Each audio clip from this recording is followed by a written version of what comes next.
ద్వారా. Yes sir, continue చేద్దాం. ప్రస్తుతం మనతో సయ్యద్ రఫీ గారు, టీడీపీ అధికార ప్రతినిధి జాయిన్ అయ్యారు. నమస్తే సయ్యద్ రఫీ గారు. నమస్తే అండి. నమస్తే అండి. సరే వస్తారు, మీ దగ్గరికి వస్తారు. రమేష్ గారు వాయిస్ తీసుకుని వస్తాను. ఎస్ రమేష్ గారు, సో మీరు కూడా పార్టీ పెట్టి 15 ఏళ్ళు, 15వ ఆవిర్భావ సభ జరుపుకుంటున్నారు, ఈరోజు దినోత్సవం జరుపుకుంటున్నారు. సో ఏంటంటే పార్టీ అన్నాక గెలిపోవటంలో సహజం. మీరు ఒక రాజకీయ పార్టీ నిలబడాలంటే ఎంత కష్టపడాలో అందరికీ తెలిసిందే. అధికారం చేపట్టారు, ఇప్పుడు మళ్ళీ గెలిపోవడం సహజం కాబట్టి ఓటమి వచ్చింది. అంటే ఎప్పుడులా కాకుండా సార్ చాలా డిఫరెంట్గా చేస్తున్నారు. ఏంటి, ఎలా చూడాలి? అంటే నిరసనలతో చేస్తారు. గుడ్ మార్నింగ్ సతీష్ గారు, మీకు ప్యానల్లో ఉన్న పెద్దలకు అలాగే ప్రైమ్ 9 వీక్షకులందరికీ వెరీ గుడ్ మార్నింగ్ అండి. గుడ్ మార్నింగ్, చెప్పండి. వైఎస్ఆర్ కాంగ్రెస్ పార్టీ 15వ ఆవిర్భావ దినోత్సవ శుభాకాంక్షలు రాష్ట్ర వ్యాప్తంగా ఉన్న వైఎస్ఆర్ కాంగ్రెస్ పార్టీ నాయకులకు, కార్యకర్తలకు తెలియజేస్తూ ఈ రోజున మా 15వ ఆవిర్భావ దినోత్సవాన్ని జరుపుకోవడం జరుగుతుంది.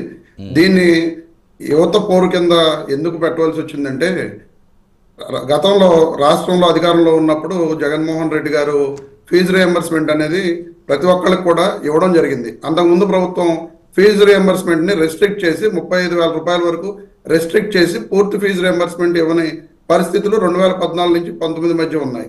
ఆ తర్వాత జగన్మోహన్ రెడ్డి గారు అధికారంలోకి వచ్చిన తర్వాత పూర్తి ఫీజు రియంబర్స్మెంట్ ప్రతి ఒక్క విద్యార్థికి ఇవ్వడం జరిగింది. కానీ ఈ రోజున కూటమి ప్రభుత్వం అధికారంలోకి వచ్చిన తర్వాత జగన్మోహన్ రెడ్డి గారు కేవలం 2 క్వార్టర్లు బకాయిలు ఉంటే, ఈ రోజున అధికారంలోకి వచ్చిన తర్వాత 4 క్వార్టర్లు కూడా బకాయిలు పెట్టిన ప్రభుత్వం కూటమి ప్రభుత్వం. ఈ రోజున 4,000 కోట్ల రూపాయలు బకాయిలు ఉన్నాయని చెప్పి ఈ రోజుకి కూడా ఇవ్వకుండా విద్యార్థుల పరీక్ష ఫీజులకు వాళ్ళకి హాల్ టికెట్స్ రాకుండా కాలేజెస్ అన్ని కూడా అడ్డం పడుతున్నాయి. వాళ్ళు ఎవరు కూడా పరీక్షలు రాయలేని పరిస్థితుల్లో రకరకాలుగా ఇబ్బందులు పడుతున్నారు. సో వాళ్ళందరూ ఇబ్బందులు తీర్చడం కోసం ఆవిర్భావ దినోత్సవాన్ని ఒక ఉద్యమ దినోత్సవంగా మార్చుకోవాలనే ఉద్దేశంతో వైఎస్ జగన్మోహన్ రెడ్డి గారు యువత పోరు అనే ఒక కార్యక్రమాన్ని తీసుకోవడం జరిగింది. ఆ కార్యక్రమంలో ఈ రోజున అందరూ కూడా వైఎస్ఆర్ కాంగ్రెస్ పార్టీ శ్రేణులు పాల్గొని ఈ విద్యార్థులకు ఫీజు రియంబర్స్మెంట్ ని ఇవ్వాలి, ప్రభుత్వం వెంటనే వాళ్ళందరికీ కూడా వారి వారి అకౌంట్లో వేయాలనే ఉద్దేశంతో జగన్మోహన్ రెడ్డి గారు ఈ కార్యక్రమాన్ని చేపట్టడం జరిగింది. దీనికన్నా ముందు వైఎస్ఆర్ కాంగ్రెస్ పార్టీ అసలు 15 సంవత్సరాల ఈ ప్రస్థానంలో మొట్టమొదటిగా ఎందుకు పుట్టిందో, ఎలా పుట్టిందో అందరికీ తెలుసు.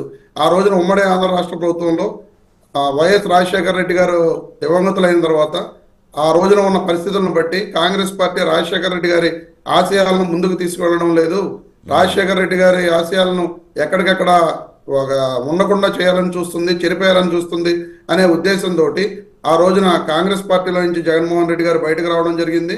బయటకు వచ్చి ఆయన పార్టీ పెట్టి మొట్టమొదటిసారిగా 2014 ఎన్నికల్లో పోటీ చేసి మొట్టమొదటిసారిగా పోటీ చేసినప్పుడు ఆ రోజున పార్టీకి సింబల్ లేదు, ఏమీ లేదు. అయినా సరే ఆ తల్లి ఎమ్మెల్యేగా పులివెందుల నియోజకవర్గం నుంచి జగన్మోహన్ రెడ్డి గారు కడప ఎంపీగా గెలవడం జరిగింది. ఆ తర్వాత జరిగిన బై ఎలక్షన్స్ లో 18 సీట్లకు ఎన్నికలు జరిగితే 16 సీట్లలో వైఎస్ఆర్ కాంగ్రెస్ పార్టీ ఎమ్మెల్యే అభ్యర్థులు గెలవడం జరిగింది. ఆ తర్వాత 2014 ఎన్నికల్లో 67 సీట్లు, 19 ఎన్నికల్లో అధికారంలోకి రావడం జరిగింది. నవరత్నాలను ఏవైతే జగన్మోహన్ రెడ్డి గారు పాదయాత్రలో చెప్పారో వాటన్నిటిని కూడా అమలు చేయడం జరిగింది. ఈ రోజున 2024 ఎన్నికల్లో ప్రజలు ఇచ్చిన తీర్పులకు అనుగుణంగా ఓడిపోవడం జరిగింది. అయినా సరే 11 సీట్లతోటి మేము ఉన్నా సరే ప్రజల పక్షాన పోరాడతామని చెప్పి జగన్మోహన్ రెడ్డి గారికి ఓడిపోయిన రోజునే చెప్పడం జరిగింది. అదే విధంగా ఈ రోజున యువత పోరు కార్యక్రమం తీసుకుని ప్రజల యొక్క ఆకాంక్షలకు అనుగుణంగా వైఎస్ఆర్ కాంగ్రెస్ పార్టీ ముందుకు వెళ్తుందనే విషయం మీ అందరికీ కూడా తెలియజేస్తున్నాను. అలాగే వివేకానంద చెబుతూ YSR Congress party Congress vote bank ని తీసేసుకుంది, ఈ రోజు వైఎస్ఆర్ కాంగ్రెస్ పార్టీ అంతా కూడా కాంగ్రెస్ ఓట్ బ్యాంక్ ని లాక్కుంది, జనసేన పార్టీ మాత్రం సపరేట్ ఓట్ బ్యాంక్ ని 6.5% తోటి తయారు చేసుకుందని చెప్పి ఆయన చెప్పడం జరిగింది. జనసేన పార్టీలో ఉన్న వాళ్ళు కూడా ఈ రోజు కూడా మీరు రాశారు వైఎస్ఆర్ కాంగ్రెస్ పార్టీలో ప్రకంపనలు మొదలయ్యాయా అని. వైఎస్ఆర్ కాంగ్రెస్ పార్టీ నుంచి నాయకులు లాక్కోవడానికి ప్రయత్నాలు చేస్తున్నది ఎవరు అనేది రాష్ట్ర ప్రజలందరూ కూడా చూస్తున్నారు. అలాగే జనసేన పార్టీ కూడా టీడీపీ నుంచి లేదా వైఎస్ఆర్ కాంగ్రెస్ పార్టీ నుంచి లాక్కున్న నాయకులతోటే ఆ 6.5% ఓటింగ్ సాధించింది అనేది కూడా వివేకానంద తెలుసుకోవాలి.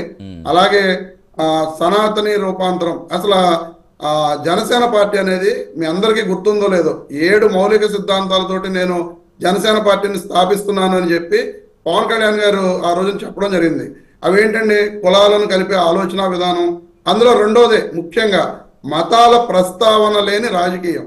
మరి ఈ రోజున ఆయన చేస్తుందండి సనాతని, మన అపాలజెటిక్ సనాతని హిందూ అని చెప్పి ఆయన మతాల రాజకీయం చేస్తున్నారు తప్ప ఆయన మతాల ప్రస్తావన లేని రాజకీయం అయితే ఆయన చేయట్లా. లేదు అలాగే అది కులాల కాదు ప్రస్తావన అది లేని- కాదు అది కాదు రమేష్ గారు, ఇప్పుడు అన్ని మతాల్ని గౌరవించాలి, ఎవరిని కించపరిచేలా మాట్లాడకూడదు, అలాగని ఎవరి మతాన్ని ఎవరి ధర్మాన్ని వాళ్ళు రక్షించుకోవాల్సిన అవసరం ప్రతి ఒక్కరి మీద ఉంటుంది, అందులో తప్పే ఉంది. సార్ ఇప్పుడు క్లియర్ గా ఆయన సిద్ధాంతాల్లో అసలు మతాల ప్రస్తావన లేని రాజకీయం అని చెప్పి ఆయన సిద్ధాంతాల్లో సెకండ్ సిద్ధాంతం అది. అలాంటప్పుడు నేను హిందువుని, నేను హిందూ మతాన్ని ముందుకు తీసుకువెళ్తాను అని చెప్పవలసిన అవసరం అయితే ఆ పాయింట్ ని సిద్ధాంతంగా తీసుకున్న పార్టీ ఆ పాయింట్ ని చెప్పవలసిన అవసరం లేదు కదండి. అంటే ఇదే ఒకటండి, పవన్ కళ్యాణ్ అప్పుడు గారు, దాడులు ఇదే జరుగుతున్నప్పుడు, పవన్ కళ్యాణ్ ఆలయాల మీద దాడులు జరుగుతున్నప్పుడు, లేదా చర్చలు కావచ్చు, మసీదులు కావచ్చు, ఎక్కడ ఏది జరిగినా ఖండించాల్సిన అవసరం ప్రతి ఒక్కరికి ఉంటుంది. అది ఖండించాల్సిన మతాల మధ్య అవసరం చిచ్చు ఉంది. పెట్టేలా కాదు, మతాల మధ్య సమన్వయంగా కూడా మనం చూడాల్సిన అవసరం లేదా? సతీష్ గారు, ఖచ్చితంగా ఏ మతం మీద దాడి జరిగినా, ఆ మతం యొక్క ఏ మతం మీద దాడి జరిగినా అందరం కూడా ఖండించవలసిన అవసరం ఉంది. ఎందుకంటే ఈ దేశం అనేది అన్ని మతాలకు వాళ్ళు కూడా ఈ దేశంలో బ్రతుకుతున్నారు, అన్ని మతాలకు సమాన ప్రాధాన్యం ఇవ్వాలి. ఖచ్చితంగా ఏ మతం మీద జరిగినా సరే దాడి మనందరం కూడా ఖండిస్తాం. హిందూ అయినా ఖండిస్తారు, ముస్లిం అయినా ఖండిస్తారు, క్రిస్టియన్ అయినా ఖండిస్తాడు. కానీ పవన్ కళ్యాణ్ గారు 2019-24 మధ్య ఎప్పుడూ కూడా నేను ఇలా అనాపాలజెటిక్ సనాతన హిందూ అని చెప్పి ఆయన ఎప్పుడు చెప్పలా. కానీ ఈ రోజు అధికారంలోకి వచ్చిన తర్వాత ఆయన ఆ మాటలు అన్నారు కాబట్టి ఒక మత ప్రస్తావన తీసుకొస్తున్నారు అనేది మేము చెబుతున్న అభిప్రాయం. క్లియర్ గా మనందరం చూసాం. ఆయన ఎక్కడా కూడా గతంలో అన్ని మతాలను మామూలుగానే చెప్పారు. ఆయన నేను క్రిస్టియానిటీ తీసుకున్నానని చెప్పి గతంలో కూడా చెప్పడం జరిగింది, బాప్టిజం తీసుకున్నానని చెప్పారు. అలాగే మొన్న రంజాన్ ముస్లింస్ యొక్క వాళ్ళ ఫంక్షన్ దగ్గరికి కూడా వెళ్ళి ఆయన తిన్న దాఖలాలు ఉన్నాయి. కానీ ఈ రోజున స్పెసిఫిక్ గా హిందూ మతం గురించి, ఇది గురించి మాట్లాడుతున్నారు కాబట్టి జనసేన పార్టీ తన సిద్ధాంతాల నుంచి దూరం అవుతుంది అనే ఉద్దేశంతో నేను చెబుతున్నాను క్లియర్ గా. ఎందుకంటే మతాల ప్రస్తావన లేని రాజకీయం ఇవాళ ఆయన చేయట్లా. మత ప్రస్తావనతో ఆయన ముందుకు వెళ్తున్నట్టుగా, బీజేపీ రోడ్ మ్యాప్ కు అనుగుణంగా ముందుకు వెళ్తున్నట్టుగా క్లియర్ గా మనందరికీ అర్థమవుతుంది. సో ఈ రకంగా పవన్ కళ్యాణ్ గారు సనాతన అవతారం ఎత్తారు అనేది ప్రజలందరికీ కూడా అర్థమవుతుంది. వివేక్ గారు ఎంత చెప్పినా సరే, కాదు అని చెప్పినా సరే అది అవును అనేది అందరికి కూడా తెలుసు. అలాగే ఇంకో విషయం కూడా ఆయన చెప్పడం జరిగింది.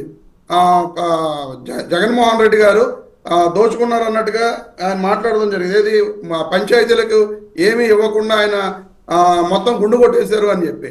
అసలు పంచాయతీలకి ఏమీ ఇవ్వనప్పుడు ఇంకా గుండు కొట్టడంలో అవసరం ఏముంటదండి? పంచాయతీలకి ఆ రోజున జగన్మోహన్ రెడ్డి గారు 14th ఫైనాన్స్ కానీ అవి కానీ వేశారు. వచ్చిన డబ్బుల్ని ఇదే తెలుగుదేశం పార్టీకి మద్దతు ఇచ్చి 2014-19 మధ్య ఎప్పుడైతే ఇదే జనసేన పార్టీ మద్దతు ఇచ్చి అధికారంలోకి తీసుకొచ్చి మళ్ళీ విడిపోయిందో ఆ పార్టీ పెట్టిన విద్యుత్ బకాయిలను జగన్మోహన్ రెడ్డి గారు కట్టడం జరిగింది తప్ప పంచాయతీల నుంచి ఎక్కడా కూడా ఒక రూపాయి దోచేసి ఏదో వైఎస్ఆర్ కాంగ్రెస్ పార్టీ నాయకులు కానీ కార్యకర్తలు కానీ వాడుకున్న సందర్భాలు ఎక్కడ ఈ రాష్ట్రంలో లేవు. ఈ విషయాన్ని కూడా వివేక్ గారు తెలుసుకోవాల్సిందిగా కోరుతున్నాను. రైట్, ఆన్సర్ కంటిన్యూ చేద్దాం. రఫీ గారు కూడా వాయిస్ తీసుకుందాం. ఎస్ రఫీ గారు, సో ఎలా చూడాలి? ఒకవైపు విజయోత్సవం